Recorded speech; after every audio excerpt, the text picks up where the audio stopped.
তোমারই ভাগবত ধামে কত শত ভক্তগণ আসবে। সমস্ত ভক্তদের জন্য প্রসাদ ভাগ করতে করতে করতে করতেই ভীম তার নিজের কথাটাই ভুলে যাবে।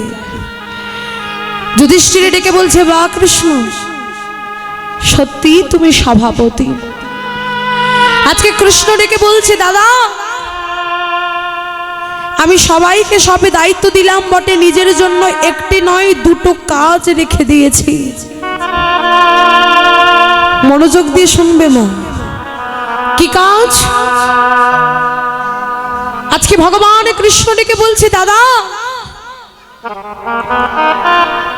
তুমি এত বড় যজ্ঞের আয়োজন করছো, যজ্ঞের নিশ্চয়ই একটি দ্বার থাকবে।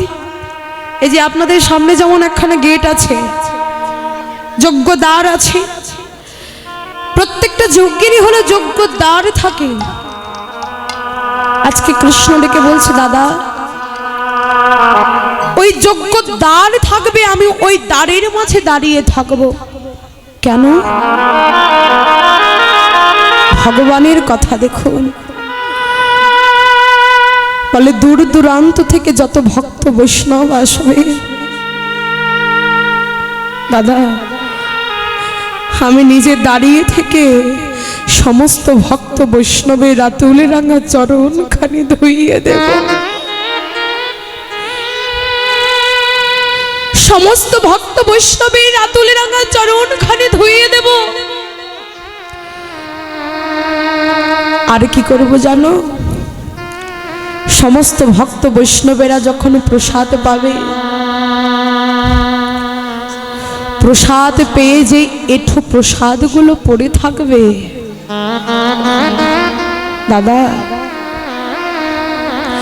এহ জগতের মাঝে যদি ভগবান প্রসাদ পাই, সেটা শুধু প্রসাদ থাকে। সেই প্রসাদ যখন ভক্তরা পায়, সেই প্রসাদ আর প্রসাদ থাকে না, সেই প্রসাদ মহাপ্রসাদে পরিণত হয়ে যায়। দাদা ভক্তের সমস্ত প্রসাদ একত্রিত করে আমি নিজের মাথায় নিয়ে অদূর দূরে ফেলে দিয়ে আসব। ভাবা যায়? আজ ভগবান হয়ে ভক্তের চরণ ধুইয়ে দেবে। যজ্ঞের দিন আহত, যজ্ঞের দিন আগত ওই দরজার মধ্যে দাঁড়িয়ে ভগবান কৃষ্ণ আমার প্রত্যেকটা বৈষ্ণব আসছেন, ওই গঙ্গা থেকে জল এনে প্রত্যেকটা বৈষ্ণবের চরণখানি ধুইয়ে দিচ্ছেন। কৈলাসে বসে থাকা পার্বতী মহাদেবকে ডেকে বলছি, মহাদেব তুমি যাবে না? ওই যজ্ঞ দ্বারের মাঝে যে আমার কৃষ্ণ দাঁড়িয়ে আছে, তুমি যাবে না সেই যজ্ঞে? আজকে মহাদেব ডেকে বলছে, পার্বতী তোমার কি মাথা খারাপ হয়েছে? ভগবান কৃষ্ণ নিজের হাত দিয়ে ভক্তের চরণ ধুইয়ে দিচ্ছে। আমি ভক্ত হয়ে কি করে যাই তার কাছে? নিজের চরণ নিয়ে কি করে যাব তার কাছে? পার্বতী বলছে, যেতে তো হবেই। মহাদেব বলছে, যেতে যখন হবে কি করব জানো? আমি নিজের রূপ পরিবর্তন করে যাব। মহাদেব সেই যজ্ঞে গেলেন বটে, কিন্তু গেলেন একখানা কুকুরের বেশ ধারণ করে। মহাদেব মনে মনে ভাবছে, আমার প্রাণ কৃষ্ণ যখন ভক্তের চরণ ধোয়াচ্ছে, বাবা চরণ ধোয়াতে গেলে মাথাটাকে এক নুইয়ে দিতে হয়।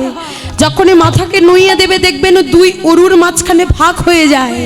মহাদেব ভাবছে সেই ফাঁক দিয়ে ঢুকে যজ্ঞের ভেতরে প্রবেশ করবে।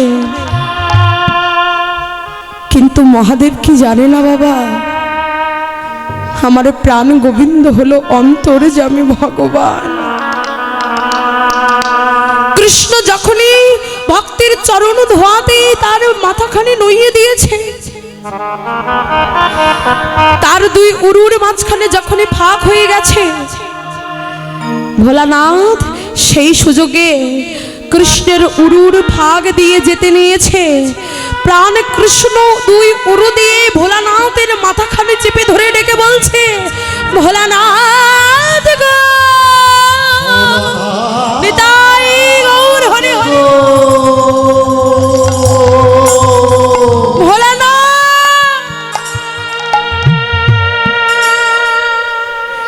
ভোলানাথ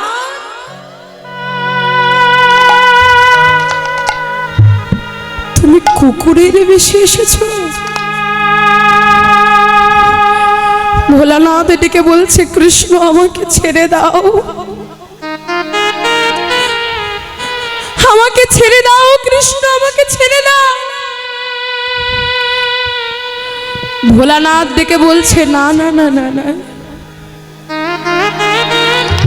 তোমাকে ছাড়বো কি? আমি তো এতক্ষণ ধরে তোমারই অপেক্ষা করছিলাম। জগতে সমস্ত ভক্ত বৈষ্ণবের চরণ ধোয়াচ্ছি। ভোলানাথ, সমস্ত ভক্ত বৈষ্ণবের চরণ ধোয়ালাম, আর যদি বৈষ্ণব শ্রেষ্ঠর চরণখানি না ধোয়ায়, তাহলে যে আমার এই কাজটা সম্পূর্ণ হবে না। ভোলানাথ, ভালো করেছো, এতক্ষণ ধরে আমি সমস্ত ভক্ত বৈষ্ণবের দুটি চরণ ধুইয়েছি, তাই জন্য তুমি চারটি চরণ নিয়ে আমার কাছে এসেছো। ভোলানাথ, এতক্ষণ ধরে আমি সমস্ত ভক্ত বৈষ্ণবের চরণ ধুয়েছি ওই গঙ্গার জলে, কিন্তু আমি এই বৈষ্ণব সৃষ্টির চরণ ধোয়াবো গঙ্গার জলে নয়। ওই নদীর জল, সাগরের জল হলো ধার করা জল।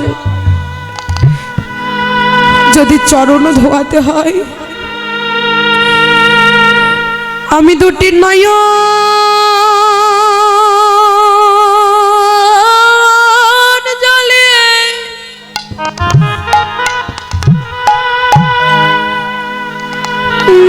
জলে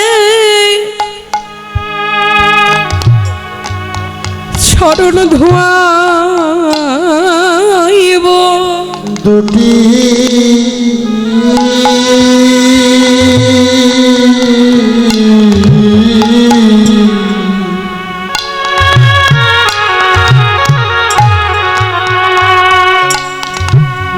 নয়ন জলে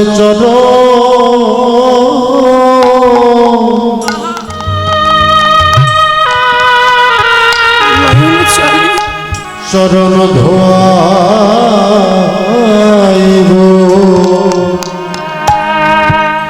জগতে কৃষ্ণ নাম সবাই করে, কিন্তু ভক্তের রাতুল চরণ নয়নের জলে ভেজাতে পারে।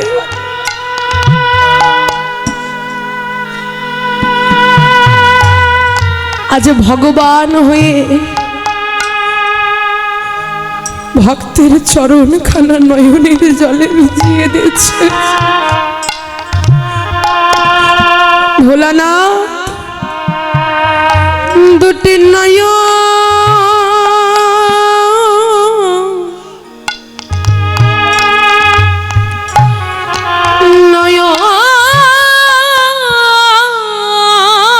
জলে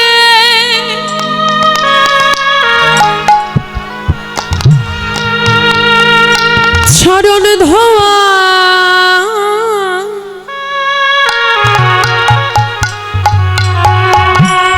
ধোয়াইব।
দুটি নয়ন জলে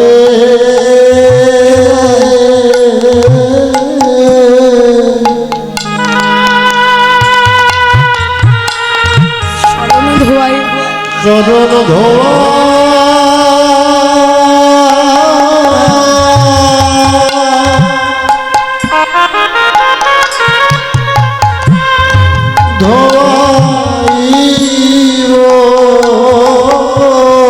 আজ মহাজন লীলা দ্বার প্রান্তে দাঁড়িয়ে বলছে, দয়াময়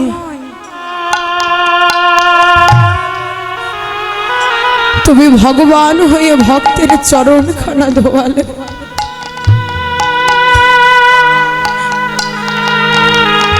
কিন্তু আমি তো এখনো পর্যন্ত ভক্তই হতে পারলাম না।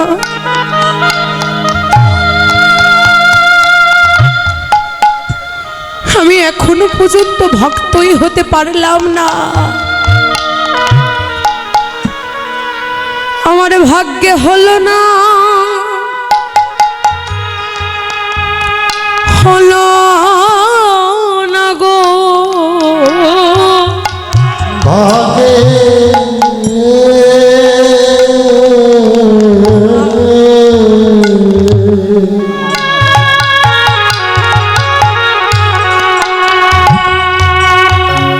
ভাগ্যে হলো না,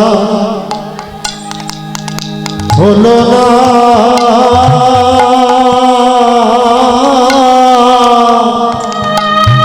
দুটি নয়নের জলে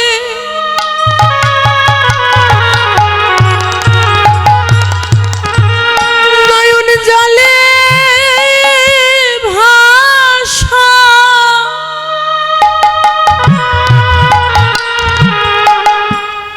ভাগ্যে হলো না, হলো না গো দুটি নয়নের জলে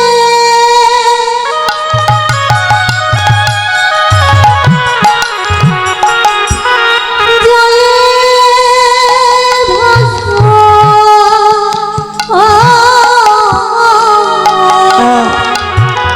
হলো না ভাগ্যে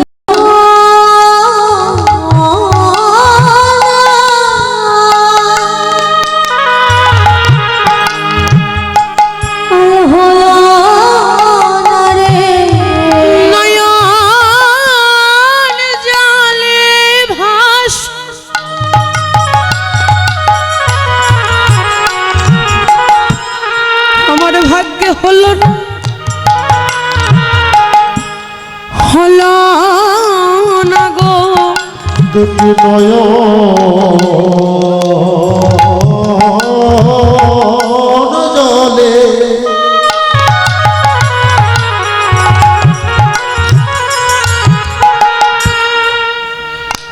নয়ন জলে ভাষা ভাগ্যে হলো না, হলো না গো দুটি নয়ন জলে ওই জলে ভাষা হলো না, হলো না গো নয়ন জলে জলে ভাষা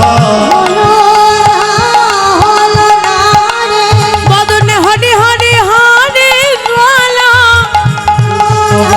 হলো না রে নয়ন জলে ভাষা নয়নে জলে ভাষা বদনে হরি হরি হরি বলা হলো না হলো না রে হরি হরি হরি বলা আমার ভাগ্যে হলো না রে হরি হরি হরি বলা বুঝে আমার ভাগ্যে হলো না রে আমার ভাগ্যে হলো না। আজকে বলছেন মানব কুলে জন্মগ্রহণ করে অহংকারের আসনে বসে থেকো না।